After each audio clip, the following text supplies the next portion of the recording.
Good morning student. मैं आप लोग को Siddharth public inter college Molnapur से कक्षा 10 का विज्ञान में चैप्टर प्रकाश का परावर्तन में टॉपिक दर्पण पढ़ाने जा रहा हूँ। इससे पहले मैंने एक वीडियो जो प्रकाश के बारे मतलब कि प्रकाश के बारे में जो भेजा था, आप लोग देखे होंगे उसको। उसके बाद मैंने टॉपिक दर्पण की बात इस वीडियो में किया है और इस वीडियो को आप लोग ध्यान से देखिए और समझिएगा। टॉपिक है दर्पण। तो सबसे पहले हम दर्पण के बारे में जानेंगे, दर्पण होता क्या है। तो दर्पण की परिभाषा हम कर सकते हैं कि किसी कांच का बना हुआ वह युक्ति जिसका एक भाग रंगा हुआ हो यानी कलई किया गया हो और दूसरा भाग चिकना हो यानी प्लेन हो, चिकना तल हो, दर्पण कहलाता है। और ये दर्पण दो प्रकार का होता है। पहला समतल दर्पण, दूसरा गोलीय दर्पण। समतल दर्पण बिल्कुल प्लेन होता है, प्लेन यानी कह सकते हैं किसी कांच का, प्लेन कांच का वह युक्ति जिसका एक भाग यानी ये वाला भाग जो है कलई किया गया हो और पहला भाग यानी कि एक भाग जो बचा है वो चिकना तल हो, तो ये समतल दर्पण कहा जाता है। गोलीय दर्पण, गोलीय दर्पण यहाँ पे हम इसको परिभाषा के रूप में कह सकते हैं कि किसी कांच के गोले का कटा हुआ भाग गोलीय दर्पण कहलाता है। ये देखिए गोला है, तो इसका हम यहाँ से यहाँ तक भाग अगर काट के दर्पण बनाना चाहें तो इसको कलर कर दें, रंग दें। इधर का भाग चिकना होगा, इधर का कलई किया गया होगा, तो ये आपका गोलीय दर्पण कहलाएगा। गोलीय दर्पण में दो तरह का दर्पण बनाए हैं। एक दर्पण जो होगा ये अवतल है, ये वाला जो दर्पण है वो अवतल है, और ये दूसरा जो दर्पण है ये उत्तल है। उत्तल अवतल दर्पण में ये जो चिकना तल होता है वो अंदर को धसा, माने जो चिकना तल वो अंदर को धसा रहता है। और उत्तल दर्पण में जो है ये उभरा हुआ जो तल होता है वो चिकना तल होता है, उभरा हुआ तल। तो ये इसमें दो दर्पण है गोलीय दर्पण में। तो इस गोलीय दर्पण में हम इस गोलीय दर्पण को पढ़ेंगे। समतल दर्पण चूंकि इस 10 में दर्पण चैप्टर में समतल दर्पण को दिया नहीं है सिलेबस में, इसलिए इसको नहीं पढ़ेंगे। तो ये गोलीय दर्पण हम पढ़ाने जा रहे हैं, इसको ध्यान से देखिएगा।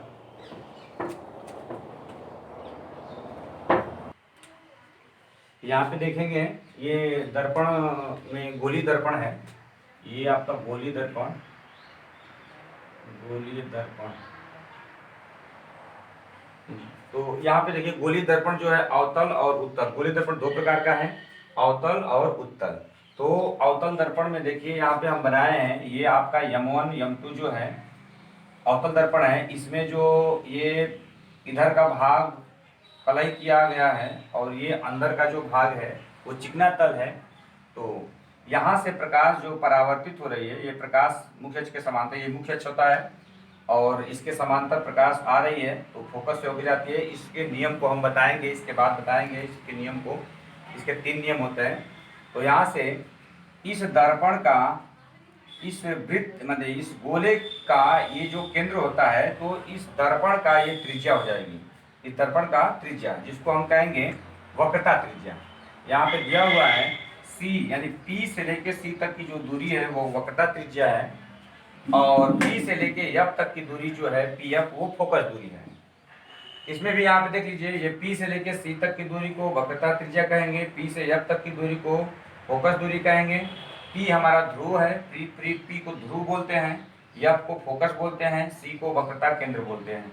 यहाँ पे दिया हुआ है, ध्यान से देखिएगा इसको। और इस दर्पण में जो उत्तल दर्पण में F और C जो होता है दाहिने साइड होता है, अवतल दर्पण में F और C जो होता है दर्पण से बाएं साइड में होता है। अब वस्तु को हम हमेशा जब इस दर्पण में किसी वस्तु का चित्र हम देखते हैं तो वस्तु को हमेशा मान के चलते हैं कि बाएं साइड में रखा हुआ है वस्तु, और इसका चित्र अब दर्पण के हिसाब से बनता है। तो ये चीज ध्यान से समझ लीजिएगा। यहाँ पे ये आपका आपतित किरण है, यानी आपतित किरण है, ये परावर्तित किरण है। यहाँ से ये आपतित किरण है, ये परावर्तित किरण है। तो ये आपतित किरण देखिए यहाँ से बिल्कुल समांतर, अगर फोकस मतलब मुख्य अक्ष के समांतर अगर जा रही है तो किसे जाएगी, फोकस से जाएगी। यहाँ से मुख्य अक्ष के समांतर है तो फोकस जाएगी, इस नियम को बताएंगे हम। तो यहाँ से देखिए प्रतीत हो रही है, इस दर्पण में जो है यहाँ से जाती हुई प्रतीत हो रही है। इस फोकस से जाती हुई प्रतीत होती है, इसमें तो वास्तव में मान लीजिए फोकस से होकर जा रही है। तो इस दर्पण को ध्यान से समझ लीजिएगा, ये उत्तल है और ये है अवतल। इसको बोलते हैं अभिलंब, नॉर्मल है। यहाँ पे ये जो यंग डॉटेड लाइन से हम दिखाए हैं तो ये अभिलंब होता है, नॉर्मल होता है। और अभिलंब से आपतित किरण, अभिलंब से आपतित किरण जितना का कोण बनाती है उसको हम कहते हैं आपतन कोण। और ये होता है परावर्तन कोण, जिसको हम आर से प्रदर्शित करते हैं। यानी अभिलंब से परावर्तित किरण के बीच का जो एंगल बनता है उसको हम कहते हैं परावर्तन कोण, जिसको हम आर से प्रदर्शित करते हैं। तो यहाँ से आई आपतन कोण, आर परावर्तन कोण। यहाँ भी देख लीजिए, ये आई है आपतन कोण, आर परावर्तन कोण। तो इस वीडियो में इस चीज को ध्यान से समझ लीजिएगा। तो यहाँ पे हम समझेंगे कि गोली दर्पण में प्रतिबिंब कैसे बनता है, इसके नियम क्या होते हैं। तो गोली दर्पण में प्रतिबिंब बनाने के नियम जो होते हैं वो 3 नियम होते हैं। इस नियम को हम जानेंगे और दोनों दर्पण में जानेंगे, अवतल में भी जानेंगे और उत्तल में भी जानेंगे। तो इसमें पहला जो नियम होता है, हम यहाँ पे बोर्ड पे लिखे हुए हैं, इसको पहला नियम को हम समझा दे रहे हैं। यहाँ पे पहला नियम ये होता है कि यदि प्रकाश की किरण मुख्य अक्ष के समांतर हो तो परावर्तन के बाद फोकस से होकर गुजरती है या गुजरती प्रतीत होती है। तो अवतल में वास्तव में गुजरेगी और उत्तल में गुजरती प्रतीत होगी। यहाँ पे 2 बार लिखे हैं, देखिए यहाँ पे लिखे हैं कि गुजरती है और गुजरती प्रतीत होती है। तो हम दोनों दर्पण में, यानी ये अवतल दर्पण और उत्तल दर्पण दोनों दर्पण में हम इसको समझाएंगे। तो यहाँ से अगर इसमें अवतल दर्पण बनाए हम, यहाँ पे ये आपका अवतल दर्पण है, यहाँ पे पॉइंट P होगा, ये आपका मुख्य अक्ष है। इस दर्पण की त्रिज्या यहाँ से ये C होगी, PC त्रिज्या है, और बीच में ये आपका F है। तो इस वीडियो में देखिए, यहाँ पे समझिए, ये दर्पण आपका M1 M2 है जो कि अवतल दर्पण है। M1 M2 अवतल दर्पण है। इसका ध्रुव यहाँ पे P दिखाए हैं, ये F है। P और C के बीच यानी त्रिज्या का जो आधा होता है वो फोकस होता है, यहाँ पे F दिखाए हुए हैं। ये आपका C है और इधर अनंत होता है। इस दर्पण में देखेंगे, उत्तल दर्पण में, तो उत्तल दर्पण में हम उत्तल दर्पण को ऐसे बनाएंगे, यहाँ इसको इस साइड को हम कलर करेंगे, कलई कर देंगे, रंग देंगे। और ये तल हमारा चिकना तल है इधर का। ये आपका दर्पण M1 M2 हुआ, ये मुख्य अक्ष हो जाएगा। और यहाँ पे पॉइंट P हो जाएगा, इसको यहाँ पे C मान लेते हैं, और ये हमारा F। तो यहाँ पे देखेंगे, ध्यान देंगे, ये हमारा मुख्य अक्ष है, ये मुख्य अक्ष है इस दर्पण में। ये हमारा कौन सा है, उत्तल, और ये हमारा है अवतल। ये अवतल, ये उत्तल। तो अवतल में इस दर्पण को बनाया है, यहाँ पे ये C है, F है, P है, मुख्य अक्ष अनंत। तो पहला नियम हमारा ये कहता है कि यदि प्रकाश की किरण मुख्य अक्ष के समांतर हो तो परावर्तन के बाद फोकस से होकर गुजरती है या गुजरती प्रतीत होती है। तो यहाँ से देखिए, अगर मुख्य अक्ष के समांतर कोई किरण जा रही है तो ऐसे समांतर जाएगी। ये मुख्य अक्ष है, इसके समांतर जा रही है तो किससे लौटेगी, प्रकाश, फोकस से। ये किरण हमारे किससे जाएगी, फोकस से। इसमें फोकस से वास्तव में प्रतीत हो रही है, गुजर रही है। यहाँ पे, यहाँ से अगर मुख्य दिखाएंगे हम इसमें, तो मुख्य अक्ष के समांतर अगर कोई किरण जा रही है तो यहाँ से टकराएगी तो परावर्तित होगी, क्योंकि ये दर्पण है तो परावर्तित होगी। तो ये फोकस से प्रतीत होगी, ऐसे जाएगी। ये लग रहा है कि फोकस से होकर प्रतीत जाती हुई प्रतीत हो रही है। तो ये पहला नियम में हम दो इसमें भी दिखा दिया है, अवतल में भी दिखाया है और उत्तल में भी दिखाया है।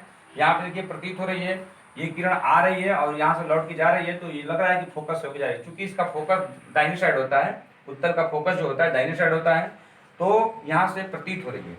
और इसमें बाएं साइड होता है, इस दर्पण का फोकस बाएं साइड होता है, तो यहाँ से परावर्तित होगी, दर्पण से जब परावर्तित होगी किरण तो यहाँ से फोकस से वास्तव में टकरा के जाएगी। तो ये हमारा पहला नियम हुआ। इसके बाद दूसरा नियम हम बताएंगे। अब यहाँ पे हम इसका दूसरा नियम पढ़ेंगे, गोली दर्पण में प्रतिबिंब बनने का नियम, जो दूसरा नंबर, पहला नंबर से बताए हैं, दूसरा नंबर यहाँ पे दिया है, यदि प्रकाश की किरण फोकस से होकर गुजरती है या गुजरती प्रतीत होती है तो परावर्तन के बाद मुख्य अक्ष के समांतर हो जाती है। इस दर्पण में गुजरती प्रतीत, इस दर्पण में गुजरेगी और इसमें गुजरती प्रतीत होगी, क्योंकि यहाँ से अगर फोकस देखें तो दाहिने साइड है, तो हम फोकस से, अब चूंकि इसका चिकना तल इस साइड में है, बाएं साइड में है, और फोकस इसका जो है दाहिने साइड में है, तो यहाँ पे प्रतीत होगी। और यहाँ पे बाएं साइड में फोकस है और बाएं साइड का इसका चिकना तल है, तो इसमें वास्तव में फोकस से होकर जाएगी। तो यहाँ पे ध्यान देंगे, अगर कोई किरण फोकस से होकर जाती है तो हम फोकस से इसको ले जाएंगे, यहाँ से ये फोकस है, ऐसे इसको ले जाएंगे किरण को, तो यहाँ से टकराने के बाद ये मुख्य अक्ष के समांतर लगेगी। और इस दर्पण में यहाँ पे देखें, ये फोकस है, तो फोकस से होगी कोई किरण अगर हम ले जा प्रतीत होती हुई ले जा रहे हैं, यहाँ पे ये ऐसे किरण आई तो यहाँ से टकराएगी, टकराने के बाद मुख्य अक्ष के समांतर होगी। लेकिन यहाँ पे हम दिखाएंगे कि ये प्रतीत हो रही है, फोकस से जाती हुई क्या हो रही है, प्रतीत हो रही है, और यहाँ से टकराने के बाद मुख्य अक्ष के समांतर। तो ये है आपका आई। तो या समझ में आया। इसमें देखिए, इस अवतल दर्पण में ये दूसरा नियम ये कहता है, यदि प्रकाश की किरण फोकस से होकर गुजरती या गुजरती प्रतीत होती है तो परावर्तन के बाद मुख्य अक्ष के समांतर हो जाती है। तो इसमें देखिए, यहाँ से फोकस से होकर अगर प्रकाश की किरण जा रही है तो यहाँ से टकराने के बाद मुख्य अक्ष के समांतर हो जाती है इस अवतल दर्पण में। इस उत्तल दर्पण में देखिए, यहाँ पे यदि प्रकाश की किरण फोकस से होकर जाती हुई प्रतीत हो रही है, यहाँ पे फोकस से जाती हुई, यहाँ पे देखिए, यहाँ फोकस यहाँ पे है तो जाती हुई प्रतीत हो रही है, यहाँ से टकराने के बाद ये मुख्य अक्ष क्या हो जाएगी, समांतर हो जाएगी। इसी प्रकार से तीसरा नियम है, तीसरा नियम को देखिए। तो इसमें हम तीसरा नियम पढ़ेंगे। तीसरा नियम हमारा ये कहता है कि यदि प्रकाश की किरण वक्रता केंद्र से होकर गुजरती है या गुजरती प्रतीत होती है तो परावर्तन के बाद उसी दिशा में वापस लौट जाती है। पहला नियम हम ये बताएं कि यदि प्रकाश की किरण मुख्य अक्ष के समांतर जाती है तो परावर्तन के बाद फोकस से होकर लौटती है या फोकस से होकर लौटती प्रतीत होती है। दूसरा नियम हमने बताया, यदि प्रकाश की किरण फोकस से होकर गुजरती है या गुजरती प्रतीत होती है तो परावर्तन के बाद मुख्य अक्ष के समांतर हो जाती है। तीसरा नियम हमने ये बताया यहाँ पे, यदि प्रकाश की किरण वक्रता केंद्र से होकर गुजरती है या गुजरती प्रतीत होती है तो परावर्तन के बाद उसी दिशा में वापस लौट जाती है। तो यहाँ पे इसका चित्र बनाएंगे, हम इसको समझाएंगे, इसको देखिएगा ध्यान से। ये हमारा अवतल दर्पण है, ये मुख्य अक्ष है, इसको इधर हम कलई कर देंगे, रंग देंगे। ये हमारा M1 M2 हो जाएगा और यहाँ पे हमारा P हो जाएगा, ये हमारा F हो जाएगा। इसके बाद F का ये दोगुना यहाँ पे C हो जाएगा, इधर अनंत है। तो हमारा तीसरा नियम ये कहता है, यदि प्रकाश की किरण वक्रता केंद्र से होकर गुजरती है, वक्रता केंद्र हमारा यहाँ पे देखिए, ये वक्रता केंद्र है। अगर वक्रता केंद्र से होकर प्रकाश की किरण कोई जा रही है तो ये वापस उसी दिशा में लौट जाएगी इस अवतल दर्पण में। उत्तल दर्पण में यहाँ पे देखेंगे, ये हमारा उत्तल दर्पण है।